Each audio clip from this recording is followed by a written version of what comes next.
যেহেতু ভাই আমাদেরকে একটি মৃত্যুর পেয়ালা পান করতে হবে ভাই, এজন্য বলি ভাই, দুনিয়া মুখ থেকে ছেড়ে দিনের পথে ফিরে আসো। দুনিয়াদারি করে করে কোনো লাভ নেই। দুনিয়া দুনিয়া করে ওহে যুবক ভাই, দুনিয়া দুনিয়া করে জিন্দিগিটাকে জীবনটাকে বিলিয়ে দিলেন। দুনিয়া দুনিয়া করে জীবনটাকে শেষ করে দিলেন। ওই কিয়ামতের ময়দানে কিনে উঠবেন ভাই, সেটার জন্য কোনো প্রস্তুতি গ্রহণ করবেন না।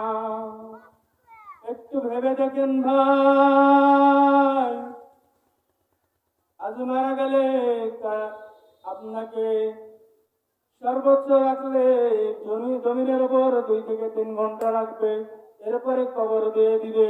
ওই কবরে গিয়ে কি জবাব দিবেন একটু ভেবে দেখুন। ওই কাল কিয়ামতের ময়দানে কি নিয়ে মাওলা পাকের দরবারে উঠবেন একটু ভেবে দেখুন। মাওলা পাকের দরবারে কি নিয়ে উঠবেন? যদি কিছু নাই নিতে পারি, দুনিয়া দুনিয়া দুনিয়া করে আমার আপনার কি ফায়দা হলো? দুনিয়া দুনিয়া করে দুনিয়ার তো কাজ করাই যাবে বেঁচে থাকলে। এজন্য নামাজ পড়তে বেশি সময় লাগে না। 5 ওয়াক্ত নামাজের অন্তত 5 ওয়াক্ত নামাজ মসজিদে না পারলেও জামাতের সাথে আদায় না করতে পারে, অন্তত যেখানে থাকবেন সেখানে নামাজটা আদায় করে নেবেন। কোনোভাবে কোনো অশ্লীলতার সাথে জড়িয়ে গেলে হবে না।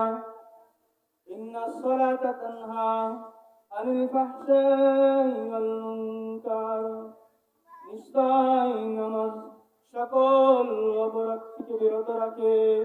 এটা মনে রাখবেন ভাই, নামাজই একমাত্র উপায় যেটার মাধ্যমে আমরা সকল অপরাধ থেকে, সকল গুনাহের কাছ থেকে আমরা ফিরে আসতে পারবো। এছাড়া কোনো মাধ্যম নেই যে আমরা ফিরে আসবো।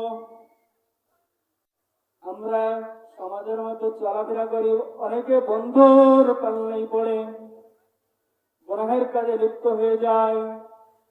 বন্ধুত্ব এমন মানুষের সাথে করবেন যে মানুষ আপনাকে ভালো পরামর্শ দিবে, ভালো দিক নির্দেশনা দিবে। আর এমন মানুষের সাথে যে আপনি ওঠাবসা করছেন, সে নিজেও জাহান্নামী, আপনাকেও জাহান্নামের দিকে নিয়ে যাওয়ার জন্য উদ্বুদ্ধ করে। কিয়ামতের ময়দানে যার সাথে যার মহব্বত, যার সাথে যার মহব্বত, তার সাথেই কিয়ামতের ময়দানে ওঠা লাগবে। ভাই আমার আপনার মহব্বত যদি কাফের, বেঈমান, নাস্তিক, ফিরআউন, মুরতাদ এদের সাথে যদি মহব্বত থাকে, তাহলে আমাদের কোনো লাভ হবে না। ওই তাদের সাথেই ওঠা লাগবে।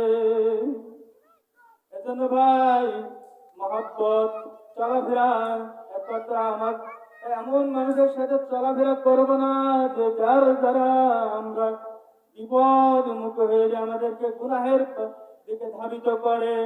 এমন মানুষের সাথে এমন বন্ধুত্ব করবো না, এই বন্ধুত্বের কারণে আমার জিন্দগি বরবাদ। এমনকি অসৎ সঙ্গ দেওয়ার কারণে, খারাপ বন্ধুদের কারণে আখিরাত বরবাদ, সঙ্গে সঙ্গে দুনিয়াটাও শেষ। যদি আপনি যে বন্ধুরা বিভিন্ন মাদকাসক্ত এসবের সাথে জড়িয়ে থাকে, তাদের সাথে যদি আপনি ওঠা বসা করেন, তাদের সাথে ওঠা বসা করতে করতেও এই দুনিয়ার মানুষের কাছে, সমাজ থেকে আপনি বিতাড়িত হয়ে যাবেন। তাই খারাপ লোকদের সাথে চলাফেরা না করি, খারাপ লোকদের সাথে চলাফেরা না করি। এতে আমাদেরই লস, আমাদেরই ক্ষতি, দুনিয়াতেও লস, আখিরাতেও লস। তাহলে আমাদের লাভ কোনটা? যদি দুনিয়ায়ও পাইলাম না, আখেরাতেও যদি না পাই, তাহলে লাভ কেমনে হয়? এমন বন্ধুত্ব করব না যে বন্ধুত্বের কারণে আমাদেরকে জাহান্নামে যাওয়া লাগবে। জাহান্নামের ওই কঠিন আযাব সইতে পারবো না ভাই। জাহান্নামের ওই আযাব থেকে বাঁচতে হয় আমাদেরকে একটাই উপায় বের করে নিতে হবে, যেটা আমাদেরকে সঠিক পথ দেখাবে। এমন ব্যক্তিকে সিলেক্ট করে তাদের সাথে ওঠা বসা করবো, আলেম ওলামাদের সাথে, এদের সাথে ওঠা বসা করবো, যেন আমরা এদের সাথে কিয়ামতের ময়দানে হাসরের মাঠে আমরা উঠতে পারি। তার সাথে তার মহব্বত, তার সাথে তার কিয়ামত। আমরা এই জন্যে কোনো পাপীর কাজ, গুনাহের কাজের দিকে উদ্বুদ্ধ করবে এমন লোকদের সাথে বেড়াবো না। এই নিয়তে বেড়াতে হবে যে তাকে গুনাহের দিকে ফিরাই নিয়ে আনতে হবে। আমরা এই নিয়ত করবো না যে ও বন্ধু তা বলছে, খারাপ বললেও মেনে নেবো, ভালো বললেও মেনে নেবো। এটাও মেনে নেওয়া হবে না। এই মেনে নেওয়ার কারণে আমাদেরকে জাহান্নামে যাওয়া লাগবে ভাই।